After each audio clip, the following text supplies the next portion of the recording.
بسم اللہ الرحمن الرحیم۔ شروع اللہ کے نام سے جو بڑا مہربان نہایت رحم والا ہے۔ اللہ کی پہلے بقا کا راز مضمر ہے، جسے مرنا نہیں آتا اسے جینا نہیں آتا۔ وہ مرد نہیں جو ڈر جائے حالات کی ہوگی منزل سے، جس حال میں جینا مشکل ہو اس حال میں جینا مردی ہے۔ ہمارے جسم زخموں سے جوڑ سہی، تم اپنے شکستہ تیر گنو، خود اہل ترکش بولیں گے یہ بازی کس نے ہاری ہے، یہ بازی حق کی بازی ہے، یہ بازی تم ہی ہارو گے۔ گر گھر سے مجاہد نکلے گا تم کتنے مجاہد مارو گے۔ السلام علیکم۔ موجودہ دور کے فنون لطیفہ نے کسی ٹھوس مضمون کا مطالعہ کرنے کے لیے ہمارے نوجوانوں کی صلاحیت سلب کر لی ہے۔ میرے نزدیک موجودہ دور میں کہانی اور انٹرنیٹ کی مدد سے زندگی کے اہم اور ٹھوس مسائل کو زیادہ سے زیادہ دلچسپ انداز میں پیش کیا جا سکتا ہے۔ داستان مجاہد، میں یہ نہیں کہہ سکتا کہ میری یہ پہلی کہانی کی چوتھی قسط سننے کے لحاظ سے کس حد تک کامیاب ہے، لیکن جہاں تک دلچسپی کا تعلق ہے میں اپنی ادبی صلاحیتوں سے زیادہ تاریخ اسلام کی رنگینی کو اس کا ضامن سمجھتا ہوں۔ آئیے چلتے ہیں کہانی کے بقیہ حصے کی طرف۔ عبداللہ نے گھبرا کر چلانا شروع کیا، لیکن اس کی آواز پہنچنے سے پہلے عذرا اور نعیم گہرے پانی میں ہاتھ پاؤں مار رہے تھے۔ عبداللہ تیزی سے تیرتا ہوا ان کی طرف بڑھا۔ اس کے پہنچنے سے پہلے نعیم پاؤں زمین پر لگا چکا تھا، لیکن عذرا ڈبکیاں کھا رہی تھی۔ عبداللہ نعیم کو محفوظ دیکھ کر عذرا کی طرف بڑھا۔ عذرا ابھی تک ہاتھ پاؤں مار رہی تھی۔ وہ عبداللہ کے قریب آتے ہی اس کے گلے میں بازو ڈال کر لپٹ گئے۔ عبداللہ میں اس کا بوجھ سہار کر تیرنے کی طاقت نہ تھی۔ عذرا اس کے ساتھ بری طرح چمٹی ہوئی تھی اور اس کے بازو پوری طرح حرکت نہیں کر سکتے تھے۔ وہ 2-3 بار پانی میں ڈوب ڈوب کر ابھرا۔ اتنی دیر میں نعیم کنارے پر پہنچ چکا تھا۔ اس نے باقی لڑکوں کے ساتھ مل کر چیخ و پکار شروع کر دی۔ ایک چرواہا اونٹوں کو پانی پلانے کے لیے تالاب کی طرف آ رہا تھا۔ لڑکوں کی چیخ و پکار سن کر بھاگا اور تالاب کے کنارے پر سے یہ منظر دیکھتے ہی کپڑوں سمیت پانی میں کود پڑا۔ اتنی دیر میں عذرا بے ہوش ہو کر عبداللہ کو اپنے ہاتھوں کی گرفت سے آزاد کر چکی تھی اور وہ ایک ہاتھ سے عذرا کے سر کے بال پکڑ کر دوسرے ہاتھ سے تیرنے کی کوشش کر رہا تھا۔ چرواہے نے تیزی کے ساتھ جھپٹ کر عذرا کو اوپر اٹھا لیا۔ عبداللہ عذرا سے نجات پا کر آہستہ آہستہ تیرتا ہوا کنارے کی طرف بڑھا۔ چرواہا عذرا کو لے کر پانی سے باہر نکلا اور تیزی سے صابرہ کے مکان کی طرف چل دیا۔ عبداللہ تالاب سے نکلتے ہی نعیم جھٹ دوسرے کنارے پر گیا اور عبداللہ کے کپڑے اٹھا لایا۔ عبداللہ نے کپڑے پہنتے ہوئے نعیم پر ایک قہر آلود نظر ڈالی۔ نعیم پہلے ہی آبلہ بن رہا تھا، بھائی کی غضب کی تاب نہ لا سکا اور سسکیاں لینے لگا۔ عبداللہ نے نعیم کو روتے ہوئے بہت کم دیکھا تھا۔ اس موقع پر نعیم کے آنسو اس کا دل موم کرنے کے لیے کافی تھے۔ اس نے کہا، بہت گدھے ہو تم، گھر چلو۔ نعیم نے سسکیاں لیتے ہوئے کہا، امی جان ماریں گی، میں نہیں جاؤں گا۔ نہیں ماریں گی، عبداللہ نے اسے تسلی دیتے ہوئے کہا۔ عبداللہ کے تسلی آمیز الفاظ سنتے ہی نعیم کے آنسو خشک ہو گئے اور وہ بھائی کے پیچھے ہو لیا۔ چرواہا عذرا کو اٹھائے ہوئے صابرہ کے گھر پہنچا تو صابرہ کی پریشانی کی کوئی حد نہ رہی۔ پڑوس کی چند اور عورتیں بھی اکٹھی ہو گئیں۔ بہت کوشش کے بعد عذرا کو ہوش میں لایا گیا۔ صابرہ نے چرواہے کی طرف متوجہ ہو کر کہا، یہ نعیم کی شرارت ہوگی، میں اسے عذرا کے ساتھ باہر بھیجتے ہوئے ہمیشہ ڈرا کرتی تھی۔ پرسوں ایک لڑکے کا سر پھوڑ دیا، آج وہ گھر آئے صحیح۔ چرواہے نے کہا، اس میں نعیم کا تو کوئی قصور نہیں، وہ بیچارہ تو کنارے پر کھڑا چیخو پکار کر رہا تھا۔ میں اس کی آواز سن کر بھاگتا ہوا تالاب پر پہنچا تو آپ کے بڑے لڑکے نے عذرا کو بالوں سے پکڑا ہوا تھا اور وہ غوطے کھا رہی تھی۔ عبداللہ، صابرہ نے حیران ہو کر کہا، وہ تو ایسا نہیں۔ چرواہے نے کہا، آج تو میں بھی اس کی یہ حرکات دیکھ کر بہت حیران ہوا ہوں۔ اگر میں موقع پر نہ پہنچتا تو اس معصوم لڑکی نے مر جانا تھا۔ اتنے میں عبداللہ گھر پہنچا۔ نعیم اس کے پیچھے پیچھے سر جھکائے آ رہا تھا۔ جب عبداللہ صابرہ کے روبرو ہوا تو نعیم اس کے پیچھے چھپ کر کھڑا ہو گیا۔ صابرہ غضبناک ہو کر بولی، عبداللہ، جاؤ، میری آنکھوں سے دور ہو جاؤ۔ میرا خیال تھا کہ تم میں کچھ شعور ہے، مگر تم نعیم سے بھی 4 قدم آگے بڑھ گئے۔ عذرا کو ڈبونے کے لیے ساتھ لے گئے تھے۔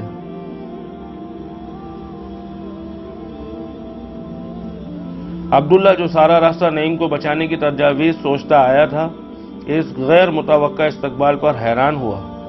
وہ سمجھ چکا تھا کہ یہ قصور نعیم کے بجائے اس کے سر تھوپا جا رہا ہے۔ اس نے پیچھے مڑ کر دیکھا، ننھے بھائی کی نگاہیں التجا کر رہی تھی کہ مجھے بچاؤ۔ عبداللہ اس کو بچانے کی یہی صورت نظر آئی کہ وہ نہ کردہ گناہ اپنے سر لے لے۔ یہ سوچ کر وہ خاموش کھڑا رہا اور اپنی ماں کی ڈانٹ ڈپٹ سنتا رہا۔ رات کے وقت عذرا کو زکام کے ساتھ بخار کی شکایت ہو گئی۔ صابرہ عذرا کے سرہانے بیٹھی تھی۔ نعیم بھی نہایت غمگین صورت بنائے پاس بیٹھا تھا۔ عبداللہ اندر داخل ہوا اور چپکے سے صابرہ کے قریب آ کر کھڑا ہو گیا۔ صابرہ اس کی آمد سے بے خبر عذرا کا سر دبا رہی تھی۔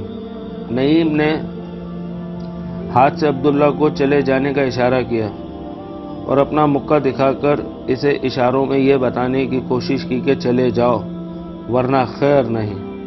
عبداللہ نے اس کے اشاروں سے متاثر ہونے کے بجائے نفی میں سر ہلا دیا۔ نعیم کو اشارہ کرتے دیکھ کر صابرہ نے عبداللہ کی طرف نگاہ اٹھائی۔ عبداللہ ماں کی غضب آلود نظروں سے گھبرا گیا۔ اس نے کہا، اب عذرا کیسی ہے؟ صابرہ پھیلے ہی بھری بیٹھی تھی، اب ضبط نہ کر سکی۔ ٹھہرو، میں تمہیں بتاتی ہوں، یہ کہہ کر اٹھی اور عبداللہ کو کان سے پکڑ کر باہر لے آئی۔ صحن کے ایک طرف استبل تھا۔ صابرہ نے عبداللہ کو ایک طرف لے جا کر کہا، عذرا کو اس لیے دیکھنے گئے تھے کہ وہ ابھی تک مری کیوں نہیں؟ تم رات یہیں بسر کرو گے۔ عبداللہ کو یہ حکم دے کر صابرہ پھر عذرا کے سرہانے آ بیٹھے۔ جب نعیم کھانا کھانے بیٹھا تو اسے بھائی کا خیال آیا اور لقمہ اس کے حلق میں اٹک کر رہ گیا۔ اس نے صابرہ سے ڈرتے ڈرتے پوچھا، امی جان، بھائی کہاں ہے؟ وہ آج استبل میں رہے گا۔ امی اسے کھانا دے آؤں؟ نہیں، خبردار اس کے پاس گئے تو۔ نعیم نے چند بار لقمہ اٹھایا مگر اس کا منہ تک پہنچ کر رک گیا۔ کھاتے نہیں؟ صابرہ نے پوچھا۔ کھا رہا ہوں امی۔ نعیم نے ایک لقمہ جلدی سے منہ میں رکھتے ہوئے جواب دیا۔ صابرہ عشاء کی نماز کے لیے وضو کرنے اٹھی اور جب وضو کر کے واپس آئی تو نعیم کو اسی حالت میں بیٹھے دیکھ کر بولی، نعیم، تم نے آج بہت دیر لگائی، ابھی تک کھانا نہیں کھایا؟ نعیم نے جواب دیا، کھا چکا ہوں امی۔ صابرہ نے برتن جن میں کھانا ابھی تک ویسے ہی تھا اٹھا کر دوسرے کمرے میں رکھ دیے اور نعیم کو سو جانے کے لیے کہا۔ نعیم اپنے بستر پر جا کر لیٹ گیا۔ جب صابرہ نماز کے لیے کھڑی ہو گئی تو وہ چپکے سے اٹھا اور دبے پاؤں دوسرے کمرے سے کھانا اٹھا کر استبل کی طرف چل دیا۔ عبداللہ چرنی پر بیٹھا ایک گھوڑے کے منہ پر ہاتھ پھیر رہا تھا۔ چاند کی روشنی دروازے کے راستے عبداللہ کے منہ پر پڑ رہی تھی۔ نعیم نے کھانا اس کے سامنے رکھ دیا اور کہا، امی جان نماز پڑھ رہی ہیں، جلدی سے کھا لو۔ عبداللہ نعیم کی طرف دیکھ کر مسکرایا اور بولا، لے جاؤ، میں نہیں کھاؤں گا۔ کیوں، مجھ سے ناراض ہو؟ اس نے آنکھوں میں آنسو لا کر کہا، نعیم نہیں، امی جان کا حکم ہے، تم جاؤ۔ میں نہیں جاؤں گا، میں بھی یہیں رہوں گا۔ جاؤ نعیم، تمہیں امی جان ماریں گی۔ نہیں میں نہیں جاؤں گا، نعیم نے عبداللہ سے لپٹتے ہوئے کہا۔ نعیم کے اصرار پر عبداللہ خاموش ہو گیا۔ ادھر صابرہ نے نماز ختم کی۔ مامتا زیادہ ضبط کی طاقت نہ رکھتی تھی۔ اف، میں کتنی ظالم ہوں، اسے خیال آیا اور نماز ختم کرتے ہی استبل کی طرف چل دی۔ نعیم نے ماں کو آتے دیکھا تو چھپنے کے بجائے بھاگ کر اس کی ٹانگوں سے لپٹ گیا اور چلایا، امی بھائی کا کوئی قصور نہیں، میں عذرا کو گہرے پانی میں لے گیا تھا، بھائی تو اسے بچا رہا تھا۔ صابرہ کچھ دیر پریشانی کی حالت میں کھڑی رہی، بالآخر اس نے کہا، میرا بھی یہی خیال تھا، عبداللہ ادھر آؤ۔ عبداللہ اٹھ کر آگے بڑھا۔ صابرہ نے پیار سے اس کی پیشانی پر بوسہ دیا اور اس کا سر سینے سے لگا لیا۔ عبداللہ نے کہا، امی آپ نعیم کو معاف کر دیں۔ صابرہ نے نعیم کی طرف دیکھا اور کہا، بیٹا تم نے اپنی غلطی کا اعتراف کیوں نہیں کیا؟ نعیم نے جواب دیا، مجھے کیا معلوم تھا کہ آپ بھائی کو سزا دیں گے۔ اچھا تم کھانا اٹھا لاؤ۔ نعیم نے کھانا اٹھا لیا اور تینوں مکان کے کمرے میں داخل ہوئے۔ عذرا سو رہی تھی۔ ان تینوں میں سے کسی نے ابھی تک کچھ نہیں کھایا تھا۔ تمام ایک جگہ بیٹھ کر کھانا کھانے لگے۔ ان بچوں کی تعلیم و تربیت صابرہ کی زندگی کی تمام دلچسپیوں کا مرکز تھی۔ اس تنہائی کے باوجود جو ایک عورت کو خاوند کی موت کے بعد محسوس ہوا کرتی ہے، نعیم اس کے قریب بیٹھ کر کہانی سننے کا مطالبہ کرتے۔ صابرہ انہیں کفر و اسلام کے ابتدائی جنگوں کے حالات سناتی اور رسول برحق صلی اللہ علیہ وسلم کے حالات بتاتی۔ ان بچوں کا بے فکری کا زمانہ گزرتا گیا۔ صابرہ کی تربیت کے باعث ان کے دلوں میں سپاہیانہ زندگی کے تمام خصائل روز بروز ترقی کرتے رہے۔ عبداللہ عمر میں جس قدر بڑا تھا، عذرا اور نعیم کے مقابلے میں اتنا ہی سنجیدہ اور متین تھا۔ وہ 13 سال کی عمر میں قرآن پاک اور چند ابتدائی کتابیں ختم کر چکا تھا۔ نعیم ایک تو کم عمر ہونے کے بنا پر اور دوسرے کھیل کود میں زیادہ حصہ لینے کی وجہ سے پڑھائی میں عبداللہ سے پیچھے تھا۔ اس کی شوخی اور چلبلاپن تمام بستی میں مشہور تھا۔ وہ اونچے سے اونچے درخت پر چڑھ سکتا تھا اور تند سے تند گھوڑے پر سواری کرنے کا عادی تھا۔ گھوڑے کی ننگی پیٹھ پر سواری کرتے ہوئے اس نے کئی بار گر کر چوٹیں کھائیں، لیکن وہ ہر بار ہنستا اور خطرے کے مقابلے کے لیے پہلے کی نسبت زیادہ جرأت لے کر اٹھتا۔ تیر اندازی میں بھی اس نے اتنی مہارت پیدا کر لی تھی کہ گاؤں میں بڑی عمر کے لڑکے بھی اس کا لوہے کو مانتے تھے۔ ایک دن عبداللہ صابرہ کے سامنے بیٹھا سبق سنا رہا تھا اور نعیم تیر کمان ہاتھ میں لیے مکان کی چھت پر کھڑا ادھر ادھر دیکھ رہا تھا۔ صابرہ نے آواز دی، نعیم ادھر آؤ، آج تم نے سبق یاد نہیں کیا۔ آتا ہوں امی۔ صابرہ پھر عبداللہ کی طرف متوجہ ہو گئی۔ اچانک ایک کوا اڑتا ہوا آیا۔ نعیم نے جلدی سے نشانہ کیا۔ کوا کلا بازیاں کھاتا ہوا صابرہ کے قریب آ گرا۔ صابرہ نے گھبرا کر اوپر دیکھا۔ نعیم کمان ہاتھ میں لیے فاتحانہ انداز میں مسکرا رہا تھا۔ صابرہ نے اپنی مسکراہٹ کو چھپاتے ہوئے کہا، بہت نالائق ہو تم۔ امی آج بھائی نے کہا تھا کہ تم اڑتے ہوئے پرندے کو نشانہ نہیں بنا سکتے۔ اچھا، بہت بہادر ہو تم۔ آؤ اب سبق سناؤ۔ 14 سال کی عمر میں عبداللہ علوم دین اور فنون سپہ گیری کی تکمیل کے لیے بصرہ کے ایک مکتب میں داخل ہونے کے لیے رخصت ہوا اور عذرا کی دنیا کی آدھی خوشی اور ماں کی محبت بھرے دل کا ایک ٹکڑا ساتھ لیتا گیا۔ ان تینوں بچوں کے حالات کو مد نظر رکھتے ہوئے یہ کہنا ضروری نہیں کہ عذرا کو نعیم اور عبداللہ سے بے حد محبت تھی، لیکن یہ جاننا بھی دلچسپی سے خالی نہیں کہ وہ ان دونوں میں سے کس کو زیادہ چاہتی تھی۔ اس کے معصوم دل پر کون زیادہ گہرے نقوش پیدا کر چکا تھا۔ اس کی آنکھیں کس کو بار بار دیکھنے کے لیے بے قرار رہتی تھیں اور اس کے کانوں میں کس کی آواز ایک نغمہ بن کر گونجتی تھی۔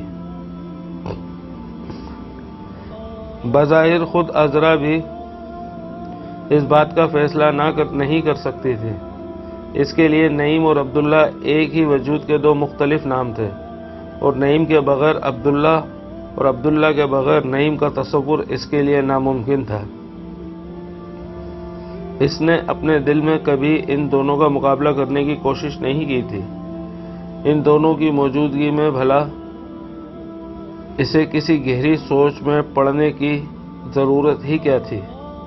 جب ان دونوں میں سے کوئی ہنستا ہوا نظر آتا تو وہ اس کو ہنسی میں شریک ہو جاتی، اور جب کسی کو سنجیدہ دیکھتی تو فوراً سنجیدہ ہو جاتی۔ عبداللہ کے بصرہ چلے جانے کے بعد اسے ان باتوں کے متعلق سوچنے کا موقع ملا۔ اسے معلوم تھا کہ کچھ عرصے بعد نعیم بھی وہاں چلا جائے گا، لیکن نعیم سے جدائی کا تصور بھی اسے عبداللہ کی جدائی سے زیادہ صبر آزما محسوس ہوتا تھا۔ عبداللہ کا عمر میں بڑا ہونا، اس کی متانت و سنجیدگی عذرا کے دل میں اس کی محبت کے ساتھ ساتھ اس کی عظمت اور بلندی کا احساس پیدا کر چکی تھی۔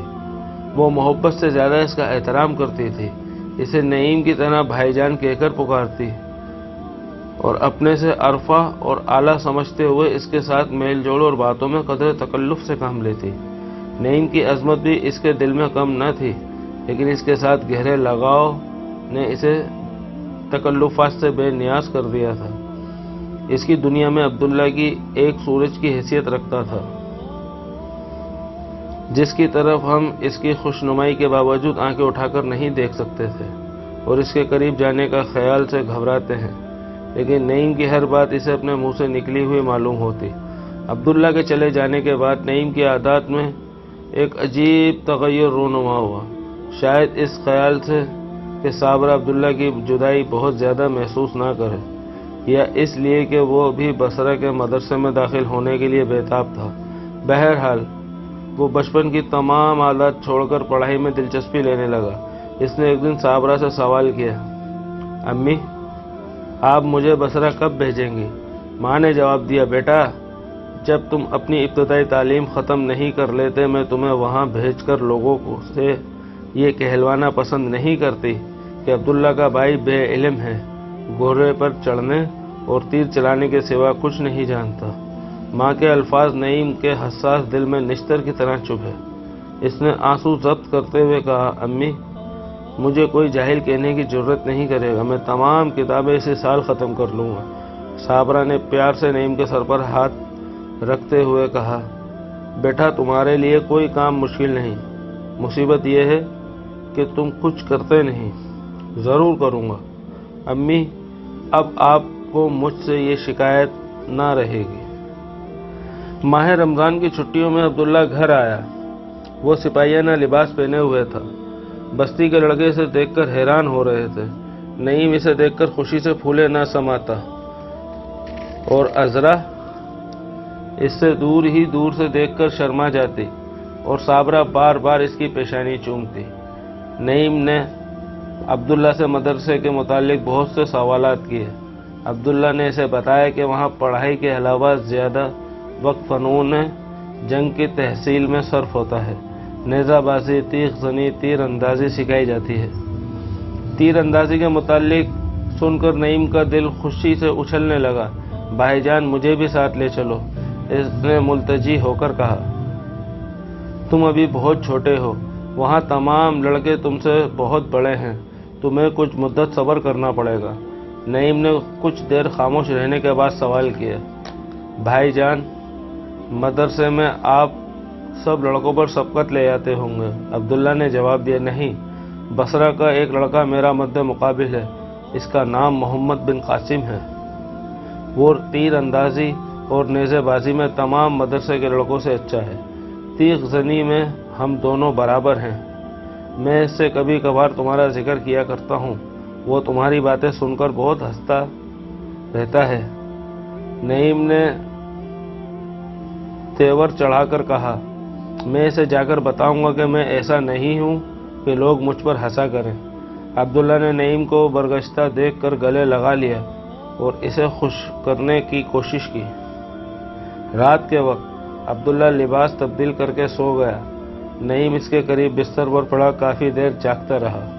جب نیند آئی تو اس نے خواب میں دیکھا کہ وہ بصرہ کے مدرسے کے لڑکوں کے ساتھ تیر اندازی اور نیزہ بازی میں مصروف ہے۔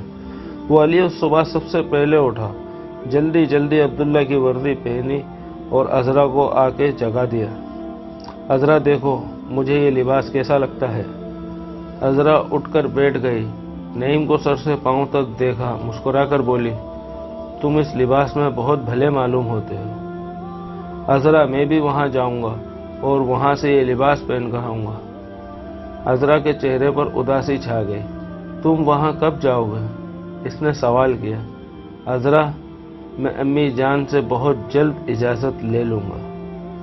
کہانی کا بقیہ حصہ سماعت کرنے کے لیے اگلی قسط کا انتظار کریں، چینل کو سبسکرائب کریں اور گھنٹی کے بٹن کو دبائیں۔ شکریہ۔